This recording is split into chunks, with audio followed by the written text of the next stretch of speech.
खाना था जहाँ के नियम कायदे कानून कुछ अलग होते थे। इस जेल के कैदी डेली अपने घर से बस्ता टांग के यहाँ पे आते हैं दिहाड़ी करने। कई माँ बाप उनके बच्चों को खुद इस जेल में फेंक के जाते हैं ताकि उनका बच्चा जिंदगी में एक सक्सेसफुल दिहाड़ बन सके। दरिंदे रोक दे बच्चा। मैं अपनी दिहाड़ी करने वैन से जाता था। हमारी वैन वाले ड्राइवर का नाम था भैया जी और उसकी वैन का नाम था मैजिक, जिसका हर दूसरे दिन टायर पंचर हो जाता था। बच्चे लोग स्कूल जाके पढ़ना सीखे ना सीखे टायर पंचर बनाना जरूर सीख जाते थे।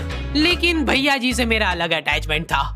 उनसे मेरे को दिल से नफरत थी। ये आदमी सुबह 5 बजे आके मेरे घर के सामने हॉर्न बजाता था। अरे भैयू, ओए भैयू, जल्दी से तैयार हो जा बेटा, 5 मिनट में निकलना है फटाफट। 9 बजे का स्कूल है यार हमारा।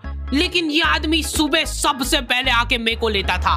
उसके बाद हम 3-4 घंटे पूरे शहर भ्रमण पे निकलते थे। शहर के पूरे आखिरी कोने से बच्चे ले लेके आता था ये आदमी।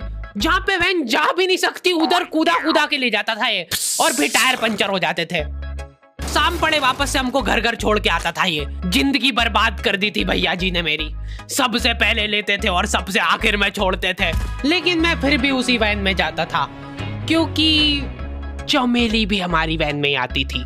और बात यह है कि वो मेरे पास ही बैठती थी, मतलब मजबूरन। उसके पास और कोई ऑप्शन ही नहीं बचता था और मैं बचाता भी नहीं था। मैं घर पे जाते से जो 2-3 घंटे मेरे को सोने के लिए मिलते थे उसमें सोता नहीं था और मैं प्लानिंग करता था कि कैसे चमेली सिर्फ मेरे पास बैठे। चमेली सबसे आखिर में आती थी और मैं सबसे पहले सुनसान वैन में चढ़ के बस्ता अपने पास में रख के और फसर के सो जाता था।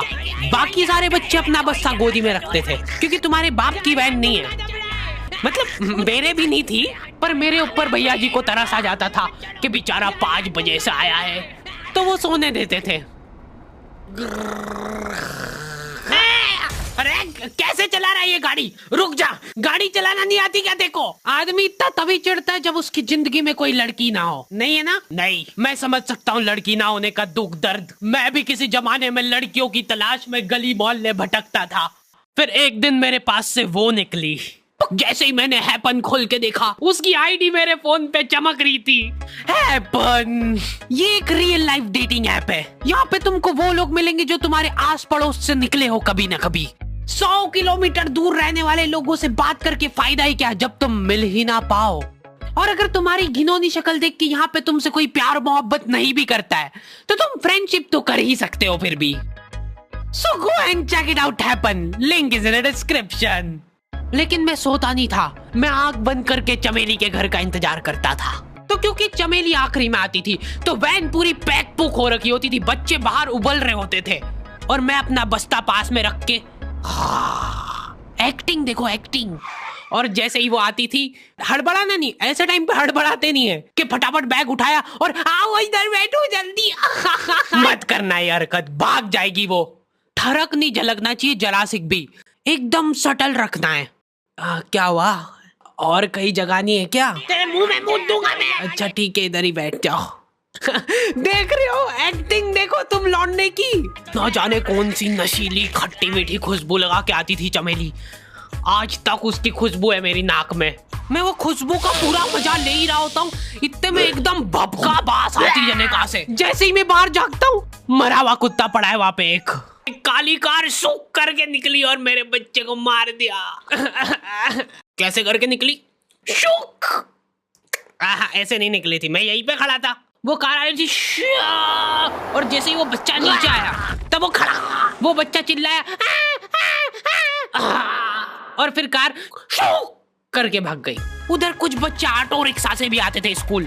ऐसा लगता था कि पूरे स्कूल के बच्चे इस एक ऑटो रिक्शा में ठूस ठूस के ले जाता है वो। ये ऑटो वाले और भैया जी दोस्त थे और अब ये बीच सड़क पे रेसिंग लगवा रहे हैं। इनकी गाड़ियां उबला रही है बच्चों से, फिर भी नहीं मान रहे ये लोग। नहीं जीतूंगा। स्कूल जाके वो पीछे मुलट के देख रहा है तो एक बच्चा नहीं बचा उसके ऑटो रिक्शा में। हमारे भैया जी बेचारे पीछे से उनके गिरे हुए बच्चों को उठा उठा के ला रहे थे। ये सब हरकतें करके हम लोग जैसे तैसे कैद खाना पहुंच जाते हैं। सुबह 5 बजे से निकलने के बावजूद हम लोग लेट पहुंच रहे हैं। वहाँ पे पहुंच के हमने देखा कि 4 लौंडे मरे हुए पड़े हैं। जिनको डॉन ने मारा है। डॉन हमारे स्कूल की इंचार्ज थी। डॉन का कद छोटा था और पेट मोटा था, और आश्चर्य की बात यह है कि समय के साथ उसकी हाइट कम हो रही थी। मतलब बड़े नहीं बड़े वो चलता एक बार को, पर इसकी कम हो रही थी। डॉन बहुत स्ट्रगल करके कार से स्कूल आती थी खड़े होके, क्योंकि बैठ जाए तो उसको सामने की सड़क नहीं दिखती थी। वो अलग बात है, खड़े होके भी पूरा नहीं दिखता था। हर रोज 2-4 कुत्ते कुचलते हुए आती थी वो। फिर मेरे को समझ आया कि रास्ते में जो कुत्ते दिखे थे वो डॉन इस कैद खाने में छत पे बैठी रहती थी स्नाइपर लेके। कोई भी कैदी कुछ गलत गतिविधि करता हुआ दिखता था तो वहीं पे, मैडम इनकी लाश का क्या करना है? अरे ये तो आपको पता ही है। कहाँ रह गए थे यार झमू दीदी, फटाफट ये खून वून साफ करो। झमू दीदी बुलेट से स्कूल आते थे और ये अफवाह फैली हुई थी पूरे स्कूल में कि उनके घर पे मर्सिडीज भी है, लेकिन झमू दीदी हम्बल रहना पसंद करते हैं। ऐसा कहा जाता था कि ये स्कूल ऑन पेपर झमू दीदी के नाम पे ही है, पर वो हम्बल रहने के लिए यहाँ पे झाड़ू पोछा लगाती है। वैसे मैडम इन्होंने करा क्या था? गैर कानूनी पेन फाइट का सट्टा खेलते थे ये लोग क्लास में। उससे मेरे को प्रॉब्लम नहीं है, मेरे को क्यों नहीं? हाँ, हमारी क्लास में पेन फाइट का सट्टा चलता था। हमारे इधर जो लौंडा पेन फाइट में जीतता था, सामने वाले का पेन उसका हो जाता था। कुछ बच्चे अपना सब कुछ दांव पे लगा देते थे और कर्जे में डूब जाते थे। फिर भी वो लोग हार नहीं मानते थे और अपने दोस्त से पेन उधार लेके खेलते थे और वापस हार जाते थे। तो अब क्लास में कुछ बच्चों के पास पोटला भर के पेन पड़ा है और कुछ बच्चों के पास पेन ही नहीं है। पेन इस कैद खाने की करेंसी थी, जिसके पास जितने महंगे पेन वो उतना रईस। यहाँ पे ब्लैक में पेन इधर उधर होते थे। नॉर्मल लोगों के पास होते थे 5 रुपए वाले जीफी जेल, जो कि तुम एक पन्ने पे लिखोगे तो पीछे 10 पन्ने तक छप जाएगा। और उनसे भी गए बीते लोग होते थे जो 3 रुपए वाला यूज एंड थ्रो लेके आते थे और उससे भी उनकी अच्छी राइटिंग आ जाती थी। बहुत चिढ़ मचती थी यार मैं कौन से। और कुछ चुनिंदा रईस लोग होते थे जिनके पास होता था ट्राईमैक्स। हर बच्चे का सपना होता था कि उसके पास एक ट्राईमैक्स हो, साथ में आसपास 2-4 लड़कियां हो। मेरे को प्लीज मेरे को यहाँ पे ऑटोग्राफ दे दो। ये लो ट्राईमैक्स किंग के, ये ट्राईमैक्स क्या बात कर रही है सही में? एकदम रईस लोग ही अफोर्ड कर पाते थे ट्राईमैक्स। वो बाबड़े भी एक एक अक्षर लिख के रिफिल खोल के देखते थे। खाली हो रही है तो एक बार एक रईस बच्चे का ट्राईमैक्स चोरी हो गया। पूरे स्कूल में हाहू मच गई थी। वो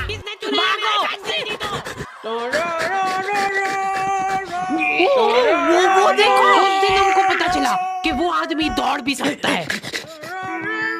हमारे स्कूल में कुछ भी कांड हो रहा है, ये आदमी सबसे पहले दौड़ के आएगा, पूरा बैग खोल चोर, और बच्चों के बैग चेक करेगा। स्कूल वालों को भी इसकी सैलरी देते वक्त सबसे ज्यादा आग खरती है। सैलरी किस चीज की?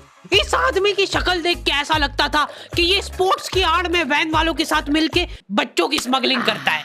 इस महान आदमी का नाम था भूषण। इसने अपनी जांग पे टैटू करा रखा था, भू अलग जांग पे, सड़ अलग जांग पे। सर कल से खो खो खेलने के लिए कितनी बजे आना है? वो तो बैग चेक करा पहले तू। इन्होंने पूरे कैद खाने के कैदियों को लाइन से खड़ा कर दिया है। पेन हमारी क्लास के बच्चे का गुमा है और पूरे स्कूल में ढूंढ रहे हैं लोग। आखिरी में पता चलता है कि वो बच्चा घर पे भूल के आ गया था उसका पेन। सॉरी बेटा, एक फेट में मुंह देगा।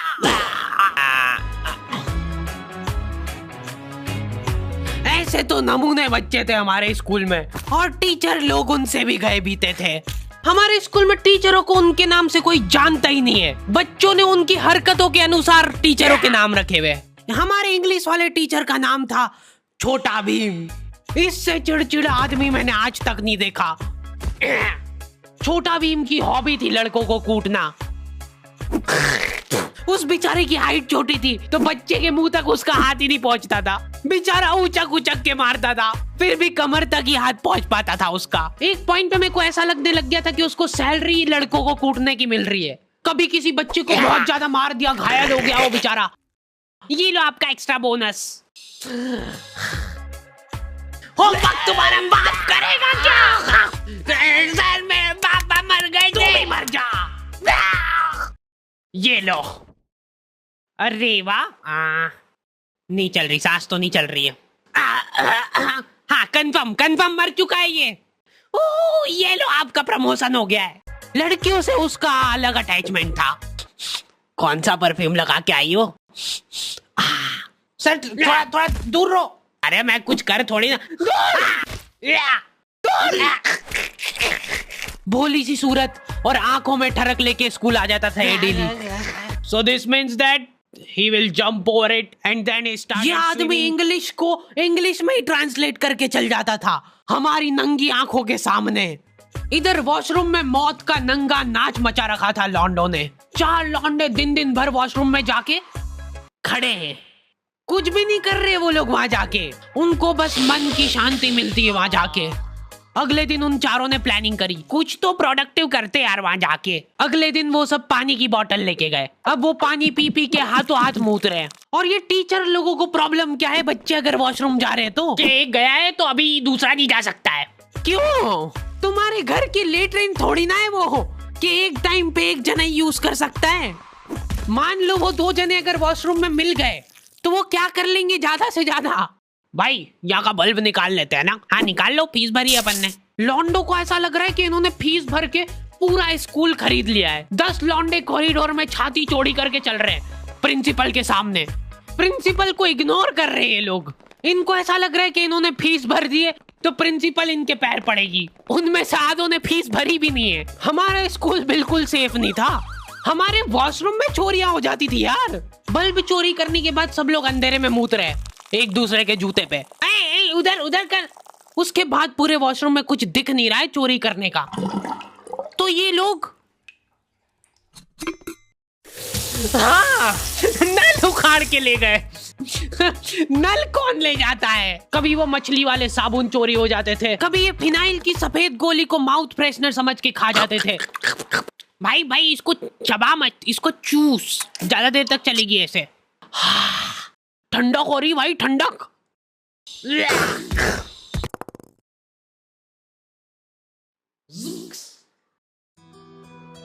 ओके तो दी एंड हो चुका है।